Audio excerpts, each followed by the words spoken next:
ইলেকশনে যাবার আগে যুদ্ধকালীন কাজ যেটা করতে হবে, ভোটার লিস্ট ক্লিন করতে হবে, ভোটার লিস্ট ক্লিন করতে হবে।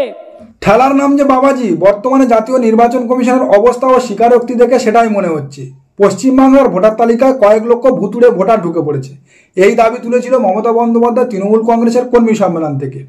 তথ্য প্রমাণ সহকারে মমতা বন্দ্যোপাধ্যায় দেখিয়েছিল পশ্চিমবাংলার ভোটার তালিকার এপিক নম্বরে ভিন রাজ্যের কয়েক লক্ষ ভুতুড়ে ভোটারের নাম ঢুকে আছে।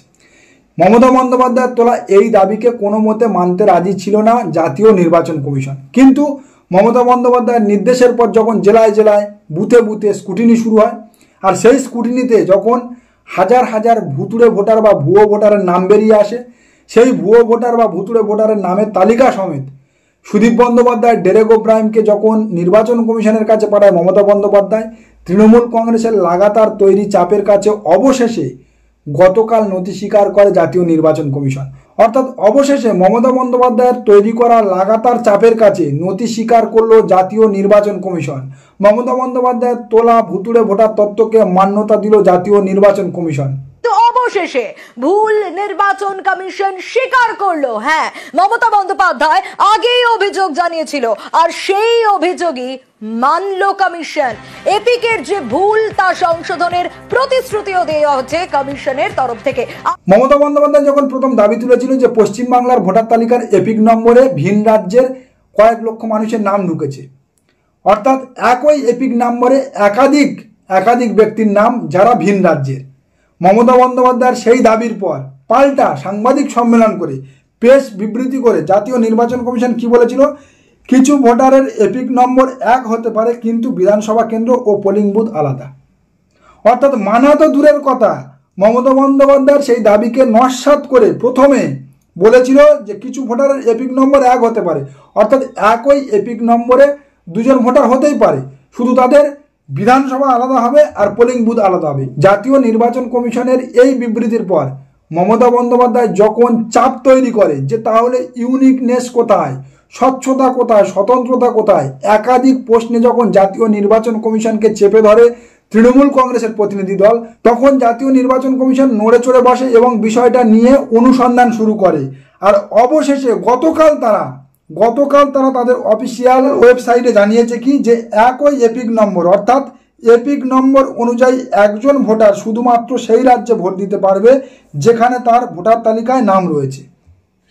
মমতা বন্দ্যোপাধ্যায় যখন প্রথম দাবি করেছিল তখন কি বলেছিল নির্বাচন কমিশন, যে কিছু ভোটারের এপিক নম্বর এক হতে পারে কিন্তু তার বিধানসভা কেন্দ্র আর পোলিং বুথ আলাদা।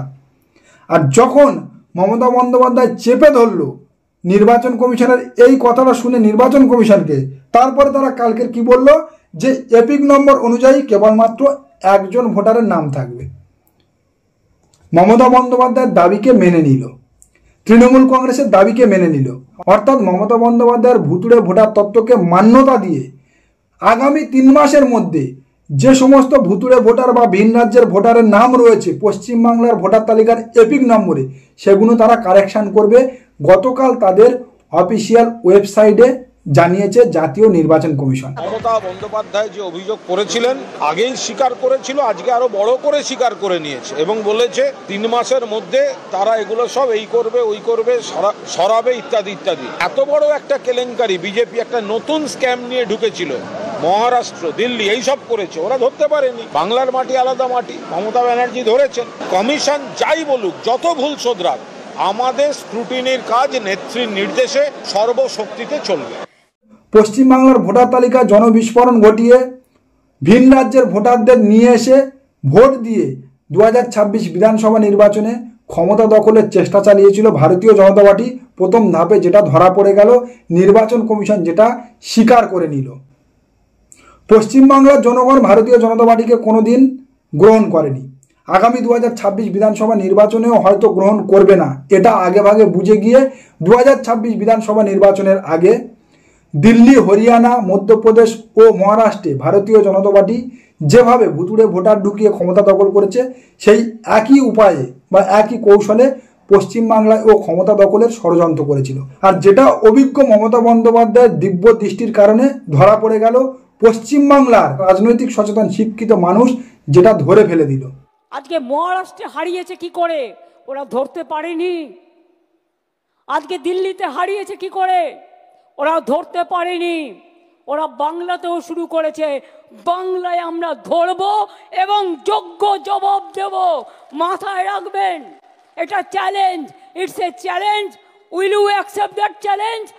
21শে জুলাই 1993 নির্বাচনে সচিত্র পরিচয়পত্র বাধ্যতামূলক করার দাবিতে কিন্তু রাস্তায় নেমেছিল এই মমতা বন্দ্যোপাধ্যায়। মমতা বন্দ্যোপাধ্যায় তখন রাজ্য যুব কংগ্রেসের সভানেত্রী। বামপন সরকারের লাগাতার নির্বাচনী কারচুপি, রিগিং, ছাপ্পার বিরুদ্ধে নির্বাচনে সচিত্র পরিচয়পত্র বাধ্যতামূলক করতে হবে নির্বাচন কমিশনকে, এই দাবিতে আন্দোলনের ডাক দিয়েছিল মমতা বন্দ্যোপাধ্যায়।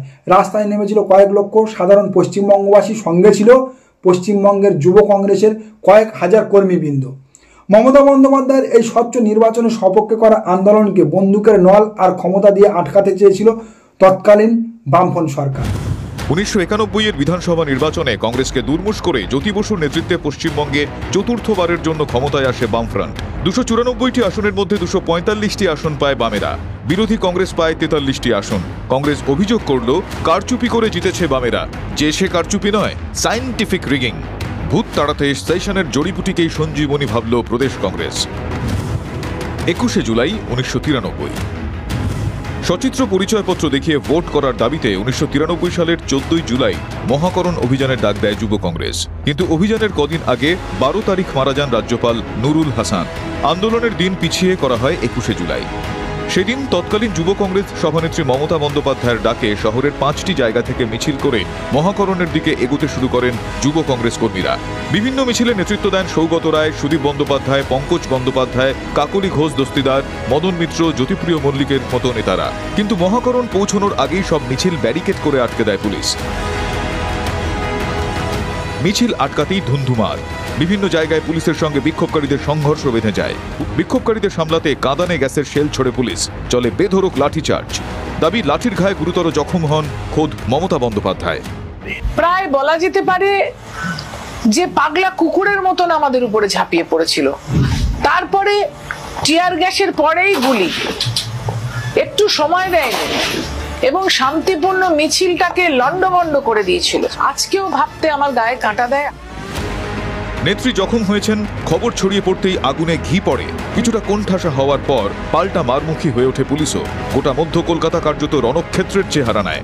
গুলি ছুটতে শুরু করে পুলিশ। বিকেল গড়াতে পরিস্থিতি কিছুটা শান্ত হলে কলকাতার রাজপথে পড়ে থাকতে দেখা যায় 13 জন যুব কংগ্রেস কর্মীর রক্তাক্ত দেহ। 13 জন যুব কংগ্রেস কর্মীকে সেদিন প্রাণ দিতে হয়েছিল বামপন সরকারের বন্দুকের নলের সামনে।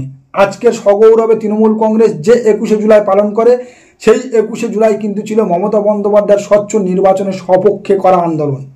মমতা বন্দ্যোপাধ্যায়ের সেই আন্দোলনের কাছে সেদিন নথি স্বীকার করেছিল জাতীয় নির্বাচন কমিশন। আজকের যে সচিত্র পরিচয়পত্র বা ভোটার আইডি নিয়ে আমরা সগৌরবে নির্বাচনী ভোটাধিকার প্রয়োগ করতে যাই, তার পিছনে যার অবদান তার নাম কিন্তু মমতা বন্দ্যোপাধ্যায়। যাই হোক, তৎকালীন সময় বা বর্তমানে কংগ্রেসে বা তৃণমূল কংগ্রেসে মমতা বন্দ্যোপাধ্যায় কিন্তু বরাবর সওয়াল করেছে স্বচ্ছ নির্বাচনের সপক্ষে। ভারতীয় জনতা পার্টি যখন একের পর এক নির্বাচনে পশ্চিমবাংলায় মুখ থুবড়ে পড়ছে, ভারতবর্ষের অন্যান্য রাজ্যে তারা সহজে ক্ষমতা দখল করতে পারলেও পশ্চিমবাংলায় এসে যখন তাদের অশ্বমেধের ঘোড়া আটকে যাচ্ছে, তখন হরিয়ানা, মধ্যপ্রদেশ, মহারাষ্ট্র বা সম্প্রতি দিল্লিতে যেভাবে ভুয়ো ভোটার ঢুকিয়ে নির্বাচন কমিশনের সাহায্যে এজেন্সি মারফত ভিন রাজ্যের ভোটারদের ভাড়া করে নিয়ে গিয়ে অগণতান্ত্রিক পদ্ধতিতে, অগণতান্ত্রিক উপায়ে ক্ষমতা দখল করেছে, সেই একই কায়দায় 2026 বিধানসভা নির্বাচনে পশ্চিমবাংলায়ও ভারতীয় জনতা পার্টি ক্ষমতা দখল করতে চেয়েছিল বা ক্ষমতায় আসতে চেয়েছিল। শুনুন, ওরা একটা এজেন্সি পাঠিয়েছে বাংলায়, অ্যাসোসিয়েশন অফ বিলিয়ন মাইন্ডস বলে একটা কোম্পানি আছে, এবং কোম্পানি ইন্ডিয়া 360 সাবসিডিয়ারি নামে এজেন্সি খুলেছে। তারা কি করেছে জানেন? ডেটা অপারেটরদের কাছে কাছে গিয়ে কিছু এআরওকে সাথে নিয়ে বাংলার লোক যাতে ভোট দিতে না পারে, একই এপিক কার্ডে বাইরের লোকের নাম তুলেছে। আর এর থেকে প্রমাণিত হয় ভারতীয় জনতা পার্টি সম্প্রতি হরিয়ানা, মহারাষ্ট্র, মধ্যপ্রদেশ এবং দিল্লিতে যে সরকার গঠন করছে তা সম্পূর্ণ অসাংবিধানিক ও অগণতান্ত্রিক। যে রাস্তায় আগামী 2026 বিধানসভা নির্বাচনে ভারতীয় জনতা পার্টি পশ্চিমবাংলায় ক্ষমতা দখল করতে চেয়েছিল। পশ্চিমবাংলার সাধারণ জনগণ, পশ্চিমবাংলার শিক্ষিত রাজনৈতিক সচেতন জনগণ যেমন বিগত দিনে ভারতীয় জনতা পার্টির ধর্মীয় রাজনীতি, বিভাজনের রাজনীতিকে বর্জন করেছে, তেমন বর্তমানে ভারতীয় জনতা পার্টির এই সুপরিকল্পিত ভোটার তালিকা কারচুপিকে ধরে ফেলে বা ধরিয়ে দিয়ে এটা প্রমাণ করে দিল পশ্চিমবাংলায় ভারতীয় জনতা পার্টির গ্রহণযোগ্যতা বিগত দিনে ছিল না, বর্তমানে নেই, আগামীতেও থাকবে না। নমস্কার, আজকের প্রতিবেদন এখানেই শেষ করলাম। দেখা হচ্ছে আগামী কোনো প্রতিবেদনে। আমাদের প্রতিবেদন সম্পর্কে আপনাদের মূল্যবান মতামত অবশ্যই জানান আমাদের কমেন্ট সেকশনে।